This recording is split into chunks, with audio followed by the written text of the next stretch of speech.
এলার মনে পড়ে তার জীবনের প্রথম সূচনা বিদ্রোহের মধ্যে।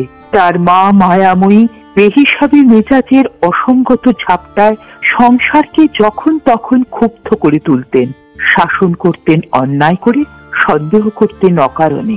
এলার বাপ নরেশ দাশগুপ্ত সাইকোলজিতে বিলেতি বিশ্ববিদ্যালয় ডিগ্রি নিয়ে এসেছেন। তীক্ষ্ণ তার বৈজ্ঞানিক বিচার শক্তি, অধ্যাপনায় তিনি বিশেষভাবে যশস্বী। সাংসারিক উন্নতির দিকে তার লোভ কম, সে সম্বন্ধে দক্ষতাও সামান্য। ভুল করে লোককে বিশ্বাস করা এবং বিশ্বাস করে নিজের ক্ষতি করা বারবারকার অভিজ্ঞতাতেও তার শোধন হয়নি। বিষয় বুদ্ধির ত্রুটি নিয়ে স্ত্রীর কাছে কখনো তিনি ক্ষমা পাননি। খোঁটা খেয়েছেন প্রতিদিন। এলা যখন ম্যাট্রিক পাস হয়ে কলেজে প্রবেশ করেছে তখন মায়ের মৃত্যু হলো। এলা অপূর্ব সুন্দরী, পাত্রের তরফে প্রার্থীর অভাব ছিল না, কিন্তু বিবাহের প্রতি বিমুখতা তার সংস্কার কত। মেয়ে পরীক্ষাগুলো পাশ করলে তাকে অবিবাহিত রেখেই বাপ গেলেন মারা। সুরেশ ছিল তার কনিষ্ঠ ভাই। নরেশ সেই ভাইকে মানুষ করেছেন, শেষ পর্যন্ত পড়িয়েছেন খরচ দিয়ে। তারই ওপর পড়ল এলার ভার। একান্ত যত্ন করেই ভার নিলেন। এলা রূপে গুণে বিদ্যায় কাকার মনে গর্ব জাগিয়ে তুললে। সুরেশের মেয়ে সুষমার পড়াবার ভার সে অতিরিক্ত উৎসাহের সঙ্গে নিলে। একটা থিসিস লিখতে লাগিয়ে দিলে তার বাকি সময়টুকু। বিষয়টা বাংলা মঙ্গল কাব্য ও চসারের কাব্যের তুলনা। সুরেশ এই সংবাদটা চারদিকে প্রচার করে দিলেন। মাধবী মুখ বাঁকা করে বললেন, বাড়াবাড়ি। ইন্দ্রনাথ এলেন সেই শহরে। দেশের ছাত্ররা তাকে মানত রাজ চক্রবর্তীর মতো। অসাধারণ তার তেজ আর বিদ্যার খ্যাতিও প্রভূত। একদিন সুরেশের ওখানে তার নিমন্ত্রণ। সেদিন কোনো এক সুযোগে এলা অপরিচয় সত্ত্বেও অসংকোচে তার কাছে এসে বললে, আমাকে আপনার কোনো একটা কাজ দিতে পারেন না? ইন্দ্রনাথ বললেন, সংসারের বন্ধনে কোনোদিন বদ্ধ হবে না এই প্রতিজ্ঞা তোমাকে স্বীকার করতে হবে। তুমি সমাজের নও, তুমি দেশের। এলা মাথা তুলে বললে, এই প্রতিজ্ঞাই আমার। এলা একটি মেয়েদের স্কুলের দায়িত্ব পেলে এবং যুক্ত হলো দেশের কাজে। অতীন্দ্র শিক্ষিত ধনীর ছেলে। এলার স্থানে সব ছেড়ে সেও দেশের কাজে লেগে পড়লে। তখন ইংরেজ শাসন, দলের ধারে পাশে পুলিশের চর ঘোরে। এক জায়গায় থাকা দায়। বছর 5 কেটে গেল এইভাবে। দলের নির্দেশে এলা নিজের বাড়িতে ফিরে এসেছে। অতীন্দ্র নিরুদ্দেশ। অনেকদিন পরে হঠাৎ একদিন অনেক রাতে অতীন এলো এলার বাড়িতে। সিঁড়ি থেকে আওয়াজ এলো, ভয় নেই, আমি অন্তু। এলা পাথরের মূর্তির মতো ক্ষণকাল এক দৃষ্টে চেয়ে দাঁড়িয়ে রইল। অন্তু, কি চেহারা হয়েছে তোমার? মনোহর নয়। তবে কি সত্যি? কি সত্যি? তোমাকে সর্বনেশে ব্যামোয় ধরেছে? নানা ডাক্তারের নানা মত, বিশ্বাস না করলেও চলে। নিশ্চয় তোমার খাওয়া হয়নি। ও কথা থাক, সময় নষ্ট করো না। কেন এলে অন্তু? কেন এলে? এরা কি তোমাকে ধরবার অপেক্ষায় আছে? ওদের নিরাশ করতে চাইনে। অতীনের হাত চেপে ধরে এলা বললে, কেন এলে এই নিশ্চিত বিপদের মধ্যে? এখন উপায় কি? কেন এলুম সেই কথাটা যাওয়ার ঠিক আগেই বলে চলে যাব। ইতিমধ্যে যতক্ষণ পারি ওই কথাটা ভুলে থাকতে চাই। নিচের দরজাগুলো বন্ধ করে আসি গে। চলো ছাদে। নিচের তলাকার আলোর বাল্বগুলো সব খুলে নিয়েছি, ভয় পেও না। দুজনে ছাদে এসে ছাদে প্রবেশের দরজা বন্ধ করে দিলে। বন্ধ দরজায় ঠেসান দিয়ে বসলো অতীন। এলা বসলো তার সামনে। এলা, মন সহজ করো, যেন কিছু হয়নি, যেন আমরা দুজনে আছি লঙ্কা কাণ্ড আরম্ভ হওয়ার আগে সুন্দর কাণ্ডে। তোমার হাত এমন বরফের মতো ঠান্ডা কেন? কাঁপছে যে। দাও, গরম করে দি। এলার হাত দুখানি নিয়ে অতীন জামার নিচে বুকের ওপর চেপে রাখলে। তখন দূরের পাড়ায় বিয়ে বাড়িতে সানাই বাজছে। ভয় করছে এলি? কিসের ভয়? সমস্ত কিছুর, প্রত্যেক মুহূর্তের। ভয় তোমার জন্য অন্তু, অন্য কিছুর জন্য নয়। এলি, মনে করতে চেষ্টা করো আমরা আছি 50 কি 100 বছর পরেকার এমনি এক নিস্তব্ধ রাতে। উপস্থিতির গণ্ডিটা নিতান্ত সংকীর্ণ। তার মধ্যে ভয়, ভাবনা, দুঃখ, কষ্ট সমস্তই প্রকাণ্ডতার ভান করে দেখা দেয়। বর্তমান সেই নীচ পদার্থ, যার ছোট মুখে বড় কথা, ভয় দেখায় সে মুখোশ পরে, যেন আমরা মুহূর্তের কোলে নাচানো শিশু। মৃত্যু মুখোশখানা টান মেরে ফেলে দেয়। মৃত্যু অত্যুক্তি করে না। যা অত্যন্ত করে চেয়েছি তার গায়ে মোটা অঙ্কের দাম লেখা ছিল বর্তমানের ফাঁকির কলমে। যা অত্যন্ত করে হারিয়েছি তার গায়ে দুদিনের কালি লেবেল মেরে লিখেছে অপরিসীম দুঃখ। মিথ্যে কথা। জীবনটা জালিয়াত। সে অনন্তকালের হস্তাক্ষর জাল করে চালাতে চায়। মৃত্যু এসে হাসি, বঞ্চনার দলিলটা লোপ করে দেয়। সে হাসি নিষ্ঠুর হাসি নয়, বিদ্রুপের হাসি নয়, শিবের হাসির মতো সে শান্ত সুন্দর হাসি। মোহরাত্রির অবসানে এরই রাত্রে একলা বসে কখনো মৃত্যুর স্নিগ্ধ সুগভীর মুক্তি অনুভব করেছ, যার মধ্যে চিরকালের ক্ষমা? তোমার মতো বড় করে দেখবার শক্তি আমার নেই অন্তু। তবু তোমাদের কথা মনে করে উদ্বেগে যখন অভিভূত হয়ে পড়ে মন, তখন এই কথাটা খুব নিশ্চিত করে অনুভব করার চেষ্টা করি যে মহড়া সহজ। ভীরু, মৃত্যুকে পালাবার পথ বলে মনে করছো কেন? মৃত্যু সবচেয়ে নিশ্চিত, জীবনের সব গতিস্রোতের চরম সমুদ্র, সব সত্য মিথ্যা ভালো মন্দর নিঃশেষ সমন্বয় তার মধ্যে। এই রাত্রে এখনই আমরা আছি সেই বিরাটের প্রসারিত বাহুর বেষ্টনে। আমরা দুজনে, মনে পড়ছে ইবসেনের 4টি line, upwards towards the peaks, towards the stars, towards the vast silence. হেলা অতীনের হাত কোলে নিয়ে বসে রইল স্তব্ধ হয়ে। পিছনে মরণের কালো পর্দাখানা নিশ্চল টানা রয়েছে অসীমে। তারই উপর জীবনের কৌতুক নাট্য নেচে চলেছে অন্তিম অঙ্কের দিকে।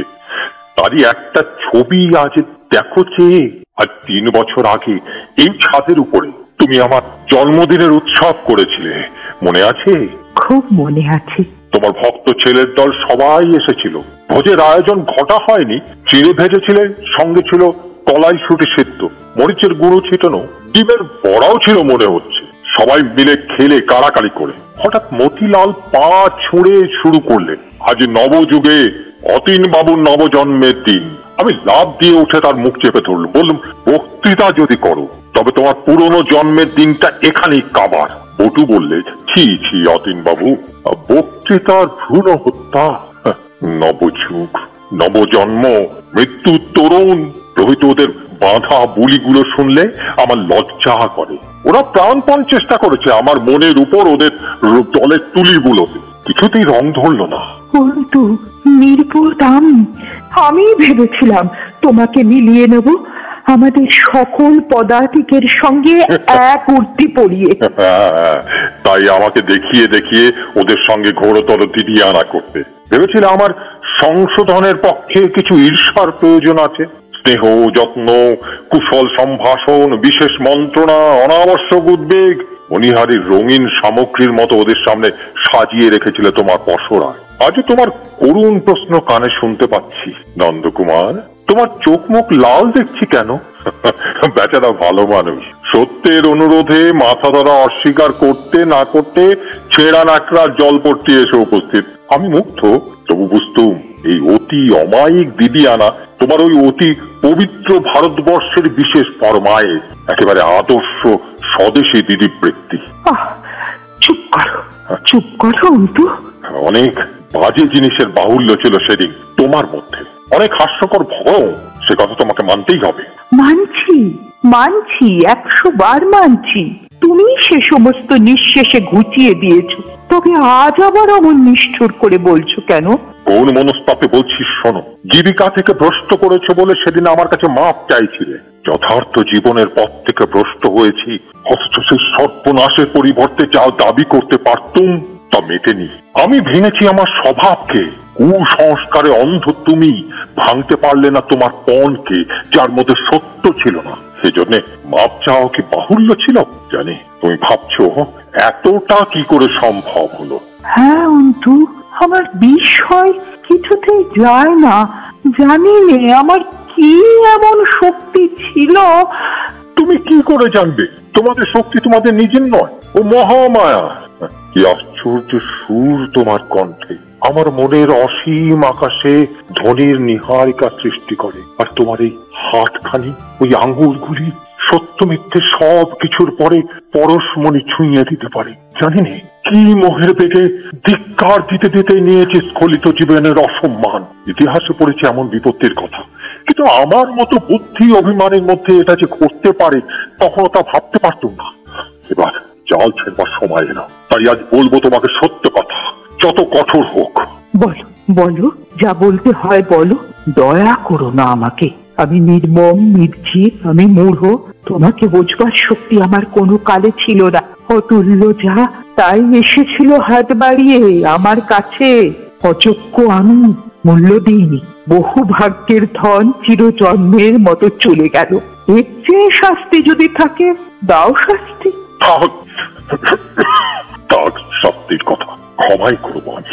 মৃত্যু যে ক্ষমা করে সেই অসীম ক্ষমা, সেই জন্যই আজ এসেছি। সেই জন্য? হ্যাঁ, কেবলমাত্র সেই জন্যে। নাই ক্ষমা জানাতে তুমি, কিন্তু কেন এলে এমন করে বেড়া আগুনের মধ্যে? জানি জানি বাঁচবার ইচ্ছে নেই তোমার।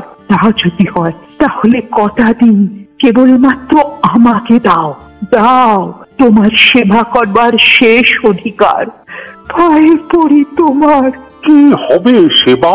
ফুটো জীবনের ঘটে ঢালবে সুধা। তুমি জানো না কি অসহ্য ক্ষোভ আমার। শুশ্রূষা দিয়ে তার কি করতে পারো যে মানুষ আপন সত্য হারিয়েছে? সত্য হারাওনি অন্তু, সত্য তোমার অন্তরে আছে অক্ষুণ্ণ হয়ে। হারিয়েছি, হারিয়েছি। বলো না, বলো না অমন কথা। আমি যে কি যদি জানতে পারতে, তোমার মাথা থেকে পা পর্যন্ত শিউরে উঠত। কিন্তু আত্মনিন্দা বাড়িয়ে তুলছ কল্পনায়। নিষ্কাম ভাবে যা করেছ তার কলঙ্ক কখনোই লাগবে না তোমার স্বভাবে। স্বভাবকেই হত্যা করেছি। সব হত্যার চেয়ে পাপ। কোনো অহিতকেই মারতে পারিনি, সমূলে মেরেছি কেবল নিজেকে। সেইভাবে আজ তোমাকে হাতে পেলেও তোমার সঙ্গে মিলতে পারবো না। পানি গ্রহণ এই হাত নিয়ে। কিন্তু কেন এসব কথা? সমস্ত কালো দাগ মুছবে জমকন্যার কালো জলে, তারই কিনারায় এসে বসেছি। আজ বলা যাক যত যত সব হালকা কথা হাসতে হাসতে। সেই জন্মদিনের বৃত্তান্তটা শেষ করে দিই, কি বলো এলি? এলি অন্তু, মন দিতে পারছি না। আমাদের দুজনের জীবনে মন দেবার যোগ্য যা কিছু আছে সব কেবল ওই রকম গোটা কয়েক হালকা দিনের মধ্যে। বলবার যোগ্য ভারী ভারী দিনই তো বহু বিস্তর। আচ্ছা বলো অন্তু। জন্মদিনে খাওয়া হয়ে গেল, হঠাৎ নীরদের শখ হলো পলাশির যুদ্ধ আবৃত্তি করবে। উঠে দাঁড়িয়ে হাত নেড়ে দাউড়িয়ে গেল। কোথা যাও, ফিরে যাও সহস্র কিরণ, বাড়িতে ফিরিয়া চাও গো দিনমণি। নীরদ ভালো লোক, অত্যন্ত সাদাসিধে, কিন্তু নির্দয় তার স্মরণ শক্তি। সভা ভেঙে ফেলবার জন্য আমার মন তখন অন্যায় হয়ে উঠেছে। তখন ওরা ভবেশকে গান গাইতে অনুরোধ করলে। ভবেশ বললে হারমোনিয়াম সঙ্গে না থাকলে ও হা করতে পারে না। তোমার ঘরে ও পাপটা ছিল না, হারা কাটলো। আশান্বিত মনে ভাবছি এইবার উপসংহার। এমন সময় শত্রু খামোকা তর্ক তুললে, মানুষ জন্মায় জন্মদিনে না জন্মতিথিতে? যত বলি থামো, সে থামে না। তর্কের মধ্যে দেশাত্মবোধের ঝাঁজ লাগলো, চড়তে লাগলো গলার আওয়াজ। বন্ধু বিচ্ছেদ হয় আর কি। বিষম রাগ হলো তোমার। আমার জন্মদিনকে একটা সামান্য উপলক্ষ করেছিলে, মহত্তর লক্ষ্য ছিল কর্মভাইদের একত্র করা। কোনটা লক্ষ্য, কোনটা উপলক্ষ? বাইরে থেকে বিচার করো না অন্তু। শাস্তির যোগ্য আমি, কিন্তু অন্যায় শাস্তির না। মনে নেই তোমার সেই বারকার জন্মদিনে অতীন্দ্রবাবু আমার মুখে নাম নিলেন অন্তু? সেটা তো খুব ছোট কথা নয়। তোমার অন্তু নামের ইতিহাসটা বলো শুনি। সখী, তবে শ্রবণ করো। তখন আমার বয়স 4-5 বছর। মাথায় ছিলাম ছোট, কথা ছিল না মুখে।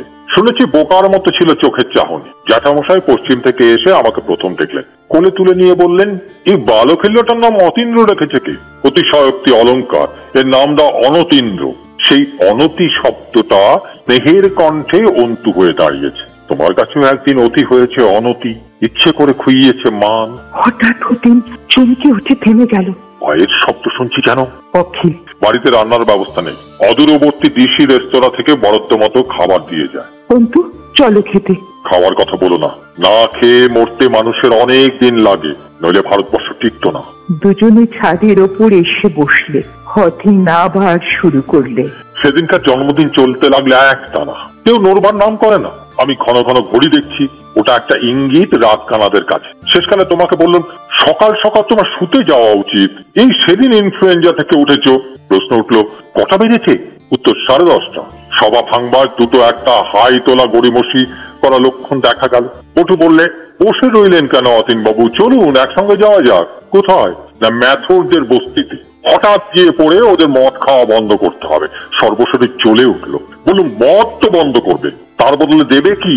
বিষয়টা নিয়ে এতটা উত্তেজিত হওয়ার দরকার ছিল না। ফল হলো, যারা চলে যাচ্ছিল তারা দাঁড়িয়ে গেল। শুরু হলো, আপনি কি তবে বলতে চান? তীব্র স্বরে বলে উঠলুম, কিচ্ছু বলতে চাইনি। এতটা বেশি ঝাঁঝও বেমানান। গলা ভারী করে তোমার দিকে আধখানা চেয়ে বললুম, তবে আজ আসি। দোতলায় তোমার ঘরের সামনে পর্যন্ত এসে পা চলতে চায় না। কি বুদ্ধি হলো, বুকের পকেট চাপিয়ে বললুম, ফাউন্টেন পেনটা বুঝে ফেলে এসেছি। পটু বললে আমি খুঁজে আনছি বলে দ্রুত চলে গেল ছাদে। পিছু পিছু ছুটলাম আমি, খানিকটা খোঁজবার ভান করে। পটু ঈষৎ হেসে বললে, দেখুন বোধ করি আপনার পকেটেই আছে। নিশ্চিত জানতুম আমার ফাউন্টেন পেনটা আবিষ্কার করতে হলে সন্ধানের প্রয়োজন আমার নিজের বাসাতে। স্পষ্ট বলতে হলো এলাদির সঙ্গে বিশেষ কথা আছে। পটু বলে, বেশ তো, অপেক্ষা করছি। আমি বললুম, অপেক্ষা করতে হবে না, যাও। পটু ঈষৎ হেসে বললে, রাগ করেন কেন অতীন বাবু? আমি চললুম। আবার পায়ের শব্দ শুনে অতীন চমকে উঠে থাম। এলার বুক ধরাস করে উঠল। কে এলো? বটু এসেছে নাকি? না, বটু নয়। বলো না কে এসেছে, আমার ভালো লাগছে না। থাক সে কথা, যা বলছিল বলতে দাও। অন্তু, কিছুতেই মন দিতে পারছি না। এলা শেষ করতে দাও আমার কাহিনী, বেশি দেরি নেই। তুমি উঠে এলে ছাদে। মৃদু গন্ধ পেলুম রজনীগন্ধা। ফুলের গুচ্ছটি সবার কাছ থেকে লুকিয়ে রেখেছিলে একলা আমার হাতে দেবে বলে। আমাদের সম্বন্ধের ক্ষেত্রে অন্তর জীবন লীলা শুরু হলো সেই লাজুক ফুলের গোপন অভ্যর্থনায়। তারপর থেকে অতীন্দ্রনাথের বিদ্যা বুদ্ধি গাম্ভীর্য ক্রমে ক্রমে তলিয়ে গেল অতস্পর্শী আত্মবিস্তৃতিতে। সেই দিন প্রথম তুমি আমার গলা জড়িয়ে ধরলে, বললে, এই নাও তোমার জন্মদিনের উপহার। সেই পেয়েছি প্রথম চুম্বন, আর আজ দাবি করতে এসেছি শেষ চুম্বনে। ছাদের ছোট্ট পাঁচিলটার উপর বুক চেপে ধরে এলা দাঁড়িয়ে রইলে। কণ্ঠের কাছে গুমড়ে গুমড়ে উঠতে লাগলো কান্না। ভয় করছে এলা? আমাকে ভয় নেই তোমার? তোমাকে ভয় কি যে বলো। কি না করতে পারি আমি? পড়েছি পতনের শেষ সীমায়। সেদিন আমাদের দল অনাথা বিধবার সর্বস্ব লুট করে এনেছে। মনমতো ছিল বুড়ির গ্রাম সম্পর্কে চেনালো, পথ দিয়ে সেই দেখিয়ে নিয়ে গেছে দলকে। ছদ্মবেশের মধ্যে বিধবা তাকে চিনতে পেরে বলে উঠলো, মনু বাবা, তুই এমন কাজ করতে পারলি? তারপরে বুড়িকে আর বাঁচতে দিলে না। যাকে বলে দেশের প্রয়োজন, সেই আত্মধর্মনাশের প্রয়োজনে টাকাটা এই হাত দিয়ে পৌঁছেছে যথাস্থানে। আমার উপবাস ভেঙেছে সেই টাকাতেই। এতদিন পরে যথার্থ দাগি হয়েছে চোরের কলঙ্কে। চোরাই মাল ছুঁয়েছি, ভোগ করেছি। চোর অতীন্দ্রের নাম বটু ফাঁস করে দিয়েছে। পাছে প্রমাণাভাবে শাস্তি না পাই বা অল্প শাস্তি পাই, সেই জন্য পুলিশ সুপার মারফত সে মোকদ্দমা ইংরেজ ম্যাজিস্ট্রেটের আদালতে দায়ের না হয়ে যাতে বাঙালি জয়ন্ত হাজরা এজালাসে ওঠে, কমিশনারের কাছ থেকে সেই হুকুম আনাবে বলে মন্ত্রণা করে রেখেছে। সে নিশ্চিত জানে কাল ধরা পড়বই। ইতিমধ্যে ভয় করো আমাকে? তা আমি নিজে ভয় করি আমার মৃত আত্মার কালো ভূতটাকে। আজ তোমার ঘরে কেউ নেই। কেন? তুমি আছো। আমার হাত থেকে বাঁচাবে কে? নাই বা বাঁচালে? তোমার আপন মন্ডলীতে এতদিন যারা ছিল, এলাদির সব দেশ ও ভাই ফোঁটা দিয়েছ যাদের কপালে প্রতি বৎসর, তাদেরই মধ্যে কথা উঠেছে যে তোমার বেঁচে থাকা উচিত নয়। তাদের চেয়ে বেশি অপরাধ কি আমি করেছি? অনেক কথা জানো তুমি, অনেক নামধাম। পীড়ন করলে বেরিয়ে পড়বে। কখনোই না। কি করে বলবো? যে মানুষটা এসেছিল আজ এই হুকুম নিয়ে এসে আসেনি। হুকুমের জোর কত সে তো জানো তুমি। সত্যি বলছো অন্তু? সত্যি? একটা খবর পেয়েছি আমরা। কি খবর? আজ ভোর রাত্রে পুলিশ আসবে তোমাকে ধরতে। নিশ্চিত জানতুম একদিন পুলিশ আমাকে ধরতে আসছে। কেমন করে জানলে? কাল বটুর চিঠি পেয়েছি। সে খবর দিয়েছে পুলিশ আমাকে ধরবে। লিখেছে সে এখনো আমাকে বাঁচাতে পারে। কি উপায়? বলছে যদি আমি তাকে বিয়ে করি তাহলে সে আমার জামিন হয়ে আমার দায় গ্রহণ করবে। অন্ধকার হয়ে উঠল অতীনের মুখ। কি জবাব দিলে তুমি? আমি সেই চিঠির ওপর কেবল লিখে দিল পিশাচ, আর কিছু নয়। খবর পেয়েছি সেই পটুই আসবে কাল পুলিশকে সঙ্গে নিয়ে। তোমার সম্মতি পেলেই বাঘের সঙ্গে রফা করে তোমাকে কুমিরের গর্তে আশ্রয় দেবার হিতব্রতে সে উঠে পড়ে লাগবে। তার হৃদয় কোমল। এলা অতীনের পা জড়িয়ে ধরে বললে, মারো আমাকে, কিন্তু নিজের হাতে তার চেয়ে সৌভাগ্য আর কিছু হতে পারে না। মেঝের থেকে উঠে দাঁড়িয়ে অতীনকে বারবার চুমু খেয়ে খেয়ে বললে, মারো, এইবার মারো, ছিঁড়ে ফেললে বুকের জামা। অতীন পাথরের মূর্তির মতো কঠিন হয়ে দাঁড়িয়ে রইল। একটু ভেবো না অন্তু, আমি যে তোমার, সম্পূর্ণই তোমার, মরণেও তোমার। নাও আমাকে, নাও, নোংরা হাত লাগতে দিও না আমার গায়ে। আমার এ দেহ তোমার। যাও, এখনই শুতে যাও, হুকুম করছি, শুতে যাও। অতীনকে বুকে চেপে ধরে এলা বলতে লাগলে, অন্তু, অন্তু আমার, আমার রাজা, আমার দেবতা, তোমাকে কত ভালোবেসেছি আজ পর্যন্ত, সম্পূর্ণ করে তো জানতে পারলুম না। সেই ভালোবাসার দোহাই, মারো আমাকে, মারো। অতীন এলার হাত জোর করে ধরে তাকে শোবার ঘরে টেনে নিয়ে গেল। শো, এখনই শো, ঘুমো। ঘুম হবে না। ঘুমোবার ওষুধ আছে আমার হাতে। কিচ্ছু দরকার নেই অন্তু, আমার চৈতন্যের শেষ মুহূর্ত তুমি নাও। ক্লোরোফর্ম এনেছো, দাও ওটাকে ফেলে। ফিরু নই আমি, জেগে থেকে যাতে মরি তোমার কোলে, তাই করো। শেষ চুম্বন আজ অফুরান হলো অন্তু, অন্তু।